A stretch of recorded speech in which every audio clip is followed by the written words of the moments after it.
El examen físico del paciente comienza con un ítem que denominamos impresión general.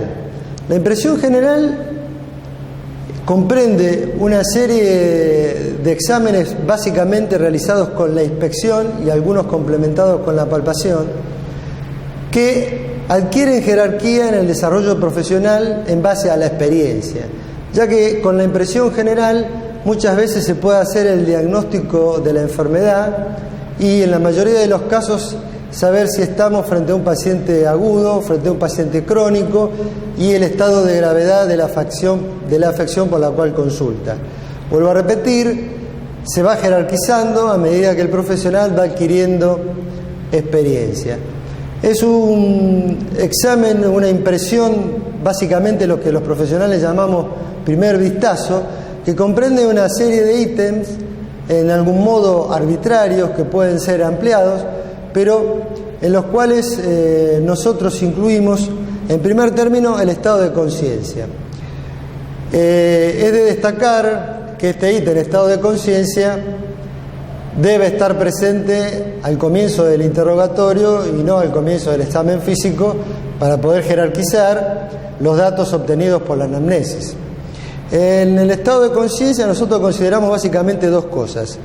El nivel de conciencia, que depende del sistema activador reticular ascendente, en donde consignamos si el paciente está despierto o vigil, si tiene sueño o está somnoliento, si está dormido y lo despertamos con un estímulo, pero se vuelve a dormir, que es el estupor, y si el paciente no responde a ningún estímulo y está dormido, que llamamos coma. A su vez, el nivel de conciencia se complementa con el contenido de la conciencia. El paciente que está despierto, vigil o con somnolencia, se le puede explorar el contenido de la conciencia, no así al paciente estuporoso o el que está en coma. El contenido de la conciencia es una función hemisférica y nosotros ahí debemos saber si el paciente está ubicado en su mundo, orientado autopsíquicamente, y en el mundo que lo rodea, orientado alopsíquicamente. Para saber si está orientado autopsíquicamente le hacemos preguntas de cómo se llama, quién soy yo, en qué lugar está, y alopsíquicamente qué día es, qué mes, qué año, quién es el presidente de nuestro país, etc. Si el paciente está orientado auto y alopsíquicamente y está vigil, eso es lo que se llama paciente lúcido. El paciente puede estar desorientado auto y alopsíquicamente, pero estar vigil, en esas circunstancias lo llamamos confuso. El paciente también puede estar desorientado auto y alopsíquicamente, pero estar con un nivel de conciencia de tipo somnolencia, y en ese caso le decimos obnubilado. Este es fundamental, el primer ítem, para tener presente en la impresión general. El segundo ítem que tenemos en cuenta es la actitud o postura. La actitud es la posición del enfermo en el estado de bipedestaciones, como se nos presenta, y básicamente nos fijamos si todos los segmentos corporales están armonizados entre sí y decimos que la actitud es compuesta. Hay algunas actitudes que identifican a determinadas patologías, como la actitud parkinsoniana o la actitud en segador, que identifica a la hemiplegia.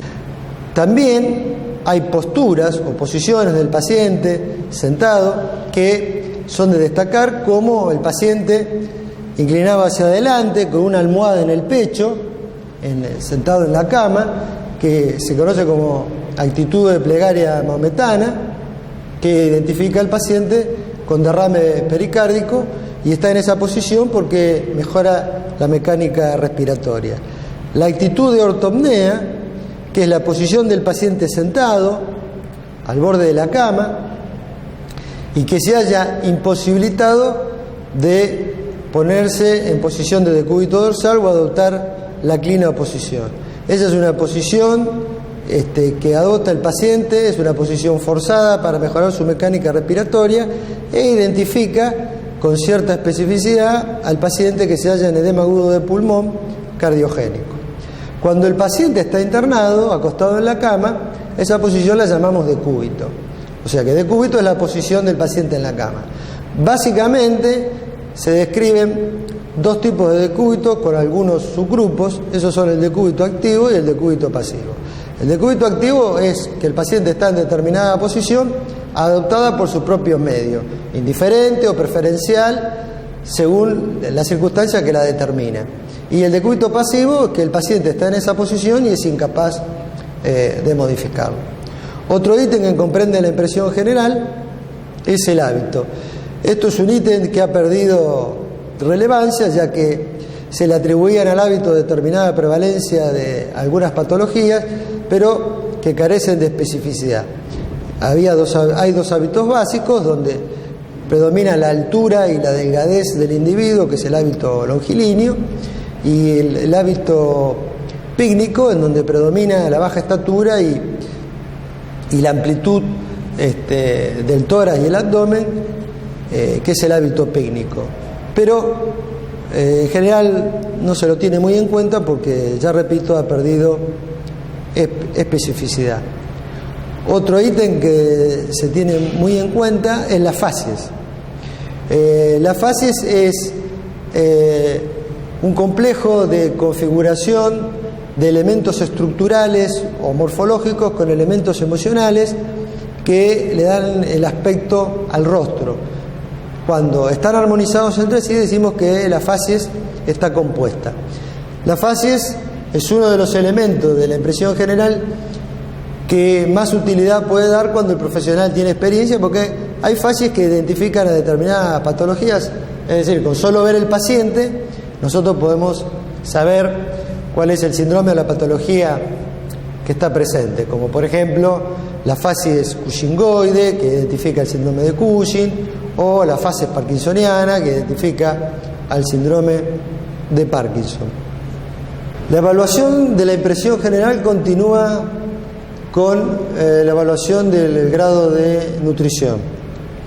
El grado de nutrición es un ítem difícil de evaluar y comprende algunos ítems antropométricos, exámenes de laboratorio, pero para consignar en la historia clínica como dato de orientación general se consigna el índice de masa corporal, que es el cociente que se obtiene entre el peso de la persona dividido el cuadrado de la altura. Si bien es un dato no de gran especificidad, nos sirve de orientación para tener una idea sobre el nivel de nutrición del paciente. El último ítem que consignamos en la impresión general es la evaluación del estado de hidratación, que en realidad es la evaluación del volumen del líquido extracelular en su compartimento intersticial, que es el que está accesible a la inspección y a la palpación. El compartimento del volumen del líquido extracelular puede estar depresionado de volumen. Eso es lo que habitualmente se considera en los libros como deshidratación, en realidad es depresión hidrosalina.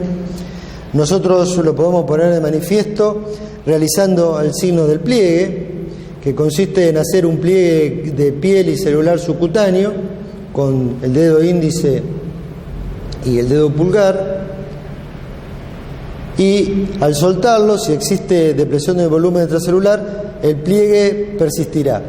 A medida que va aumentando los años de la persona, en el adulto mayor, va perdiendo especificidad porque la carencia de fibras elásticas hace que el pliegue persista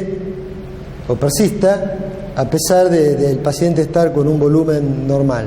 También es muy orientador evaluar el grado de sequedad de las axilas como marcador de depresión de volumen, la lengua, el grado de sequedad de la lengua. Frente a esta circunstancia, un dato que habla de orientador hacia una depresión de volumen del 15 al 20% es la evaluación de la presencia de hipotensión ortostática. Hacia el otro lado, cuando el volumen de líquido extracelular está aumentado, se expresa en el celular subcutáneo por la presencia de edema. El líquido en el celular subcutáneo se evalúa tratando de poner de manifiesto su presencia por un signo que se llama signo de la fovea o del Godet, y que consiste en hacer presión sobre la piel y el celular subcutáneo sobre una superficie ósea, y al retirar el dedo queda una fovea, un hoyuelo o un Godet de los autores franceses, que persiste en el tiempo durante varios segundos y que pone de manifiesto que ha sido realizada sobre líquido que se ha desplazado, y por eso queda marcada.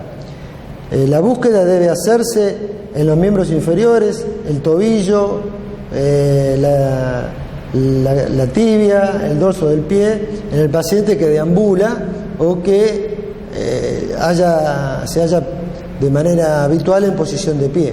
Si se trata de un paciente internado que prácticamente no deambula, el líquido se desplaza y nosotros podemos evaluar la presencia del Godet en la superficie sacra. Si el paciente permanece mucho tiempo en la cama, pero siempre en decúbito dorsal, a lo mejor no encontramos el signo del Godet o de la fovea en el sacro, y sí el líquido se desplaza hacia los flancos. Por eso que es bueno evaluar si los flancos son de panículo adiposo o en realidad tienen líquido acumulado, y nos vamos a dar cuenta porque al hacer el signo del pliegue de los flancos, tomando la piel y el celular entre el índice y el pulgar, vamos a ver que quedan marcados nuestros dedos, lo que pone en evidencia que hay un exceso de líquido en el tejido intersticial, o sea que hay una expansión de volumen del líquido extracelular.